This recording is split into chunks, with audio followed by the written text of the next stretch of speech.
এবার আমরা অস্টিওপোরোসিসের ডায়েট নিয়ে আলোচনা করব। প্রথমত আসছি ক্যালসিয়াম নিয়ে। নানা রকম বয়সে ক্যালসিয়ামের প্রয়োজনীয়তা অন্যরকম। 50 বছরের ঊর্ধ্বে যখন হাড় ক্ষয়ে যাওয়ার প্রবণতা খুবই বেশি, তখন আমাদের 1200 মিলিগ্রাম মিনিমাম ক্যালসিয়াম প্রতিদিন খাবারের দ্বারা শরীরের মধ্যে দেওয়া উচিত। এবার আমরা বলবো কোন কোন খাবার থেকে আমরা ক্যালসিয়াম পর্যাপ্ত পরিমাণে পেতে পারি। যেমন সাদা তিল, এটাতে আমরা সবথেকে বেশি ক্যালসিয়াম পাই। নেক্সট আমরা দেখাচ্ছি পোস্ত, এটা আমরা সচরাচর বাড়িতে ব্যবহার করে থাকি। কখনো আমরা একটা তরকারিতে পোস্ত ব্যবহার করতে পারি, কখনো আমরা একটা সবজি রান্না হলো তার মধ্যে পোস্ত ব্যবহার করলাম, বা কখনো কিছু একটা পোস্তরি আইটেম বানালাম, সবজি দিয়ে পোস্ত দিয়ে রান্না করলাম। আমরা যদি আমাদের আহারে পোস্ত প্রতিদিন রাখি, মিনিমাম 100 গ্রাম পোস্ত যদি সারাদিনও খেতে পারি, তাহলে আমাদের ক্যালসিয়ামের যে রিকোয়ারমেন্ট সেটা ফুলফিল হয়ে যাচ্ছে। নেক্সট আসছি আমরা ডাল, যেমন ছোলার ডাল। ছোলার ডালে আমরা পর্যাপ্ত পরিমাণে ক্যালসিয়াম পাই। আপনি ছোলার ডালও খেতে পারেন বা শুধু ছোলাও খেতে পারেন। নেক্সট আসছি আমরা আটা ফর্মে কি খেতে পারি। রাগি আটা, রাগি আটা ইজিলি মার্কেটে অ্যাভেলেবল। এইটা আমরা রুটি বানিয়ে বা ডালের মধ্যে দিয়ে বা পুডিং বানিয়ে নিশ্চিন্তে খেতে পারি। এর থেকে আমরা খুব ভালো ক্যালসিয়াম অ্যান্ড ভিটামিন ডি দুটোই পর্যাপ্ত পরিমাণে পাচ্ছি, যার দ্বারা কি হবে দুটোই ব্যালেন্সড ফর্মে আমরা বডিতে নিতে পারবো। নেক্সট আসছি আমরা বাদামে।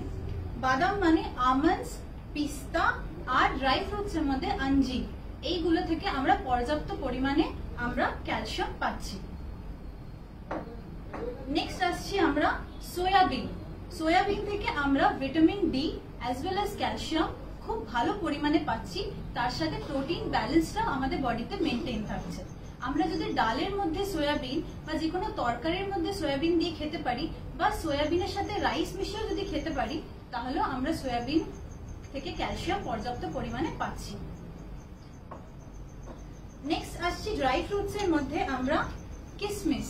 কিশমিশ সহজেই আমাদের মার্কেটে পাওয়া যায়, খুব কম দামেই পাই আমরা। এই কিশমিশ আমরা যদি অ্যাটলিস্ট 5টা থেকে 6টাও যদি ডেইলি খেতে পারি, তাও আমরা ক্যালসিয়ামকে মেনটেন করতে পারবো বডিতে। নেক্সট আসছি আমরা মাশরুম। যারা ননভেজ খেতে পারেন না, তাদের জন্য স্পেশালি মাশরুম খুব ভালো source of calcium and vitamin D.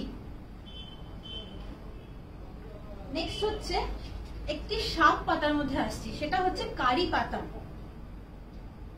কারি পাতা এটা আমরা ডালে দিয়ে খেতে পারি, কোনো তরকারির উপর দিতে পারি, বা কোনো আমরা কার্ড রাইস বা আমরা যে কোনো ভাতের মধ্যে কারি পাতা ছড়িয়েও খেতে পারি। খেতেও একটু অন্যরকম লাগবে, ফ্লেভারটাও একটু অন্যরকম হবে, আর আমরা পুষ্টিটাও পেয়ে গেলাম। শাক পাতার যখন আলোচনা করছি, তাহলে নেক্সট বলি লাল শাক। এটা আমরা খুব কম লোকেই জানি যে লাল শাক থেকে আমরা খুব ভালো ভিটামিন ডি এবং ক্যালসিয়াম পাই, এবং লাল শাকের যে বীজ আছে সেটা highest source of vitamin D. Next আসছি আমরা ধনে পাতা বা করিয়েন্ডার।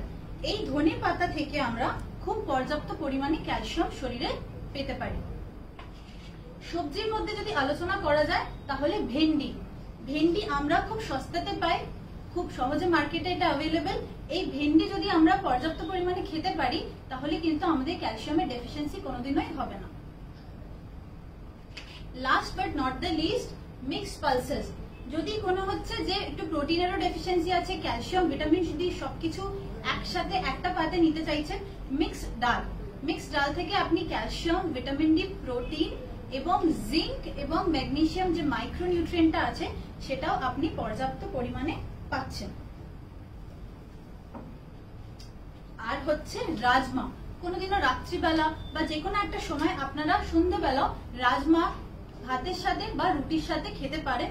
এটা যারা মাংস বা ননভেজ আইটেম পছন্দ করেন না বা খেতে পারেন না, তারা এইটা খুব সহজেই খেতে পারেন, কারণ এটা খুব মাংসর মতো টেস্টি রান্নাও হয়, অ্যাজ ওয়েল অ্যাজ পুষ্টিও খুব ভালোভাবে দেয়। ক্যালসিয়াম, প্রোটিন, ম্যাগনেসিয়াম তিনটেরই ব্যালেন্স অ্যালং উইথ জিঙ্ক খুব ভালোভাবে এতে থাকে। এবার তো হলো ক্যালসিয়াম নিয়ে আলোচনা করি। এবার ক্যালসিয়াম অ্যাবজর্ব করতে যেটা হেল্প করে সেটা হচ্ছে ভিটামিন ডি। তাহলে সেটা কোথা থেকে পাবো? নেক্সট আসছি আমরা ভিটামিন ডি সোর্সেস।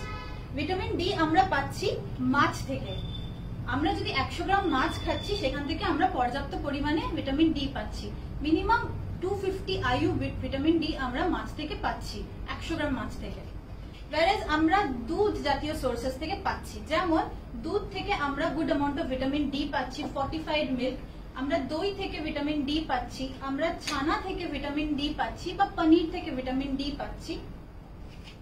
আমরা ডিম, যারা নন ভেজ তারা ডিম খেতে পারেন, ডিমের কুসুম স্পেশালি।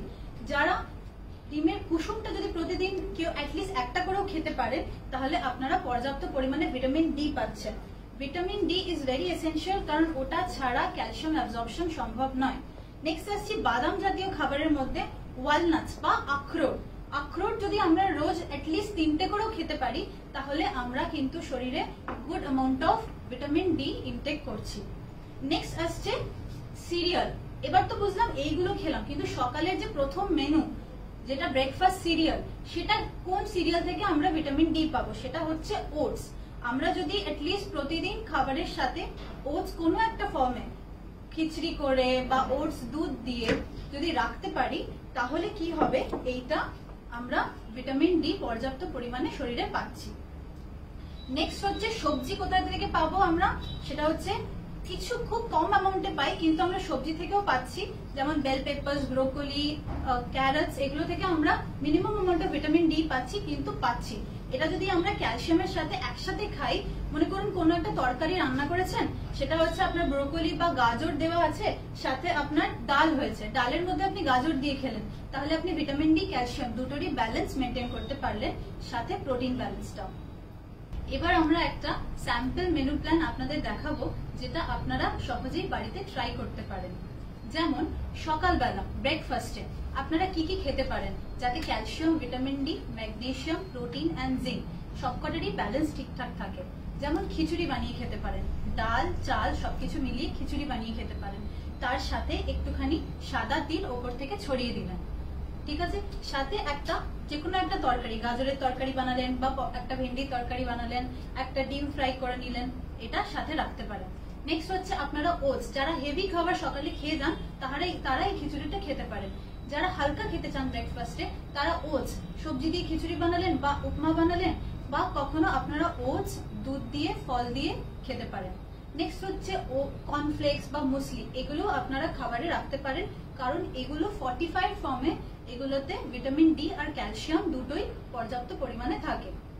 নেক্সট হচ্ছে মিড মর্নিং, খাওয়ার 3 ঘন্টা পরে একটা ফল খাবেন বা একটু নাটস নিলেন। নাটসের মধ্যে আপনারা আমন্ডস, পিস্তা বা আঞ্জির বা ওয়ালনাটস, যে কোনো একটা মিড মর্নিং স্ন্যাকে আপনারা রাখতে পারেন। নেক্সট হচ্ছে লাঞ্চ, দুপুর বেলাতে আপনারা ভাত, ডাল, সবজি, মাছ, ডিম বা পনির, যে কোনো একটা আইটেম রাখলেন, মাশরুম, সাথে আপনারা একটু করে টক দই রাখবেন। নেক্সট হচ্ছে বিকেল বেলা কি খাবেন, একটু ছোলা বাদামের চাট বানিয়ে খেলেন, ঠিক আছে। একটুখানি আপনারা খাচ্ছেন সাদা তিল, মুড়ির মধ্যে সাদা তিল, একটুখানি সবকিছু মিক্স করে খেতে পারেন, শসা পেঁয়াজ টিয়াজ দিয়ে সেটা খেতে পারেন। আচ্ছা, আরেকটা কি খেতে পারেন, এটা রাগির চিল্লা বানিয়ে খেতে পারেন, শসা পেঁয়াজ গাজর টাজর সবকিছু দিয়ে একটা চিলা বানিয়ে খেতে পারেন। মুখরোচক খাবারও হয়, আবার আপনি পুষ্টিটাও পেয়ে যাচ্ছেন। নেক্সট হচ্ছে রাতের খাবার, রাতে আপনি রুটি খেলেন, রাগি আটারই রুটি বানালেন, দুটো রুটি, সবজি, তার সাথে 1 গ্লাস দুধ বা পনিরের তরকারি, এইগুলো আপনারা খাবারে রাখতে পারেন, বা একটা মাছের কোনো আইটেম বা ডিমের কোনো আইটেম খাবারে রাখতে পারেন। এরকম ভাবে যদি আপনারা খেতে থাকেন, তাহলে কিন্তু আপনারা খাবারের মধ্যে থেকে পর্যাপ্ত পরিমাণে ক্যালসিয়াম পাচ্ছেন, যেটার দ্বারা আপনারা অস্টিওপোরোসিসকে প্রিভেন্ট করতে পারবেন এবং ট্রিট করতে পারবেন। এতক্ষণ তো শুনলাম যে কি কি খাবো, তাহলে এবার আলোচনা করি যে কি কি খাবো না বা কি কি খাওয়া উচিত নয়। যেমন ফ্রাইড ফুডস, তার মধ্যে চিপস, ভাজাভুজি, চানাচুর, এসব একটু অ্যাভয়েড করব। কোল্ড ড্রিঙ্কস, ভাজা মিষ্টি, অ্যালকোহল, স্মোকিং, এগুলোকে আমরা অ্যাভয়েড করব। আর খুব ইম্পর্টেন্ট জিনিস হচ্ছে, খুব ফাস্ট ওয়েট লস করব না।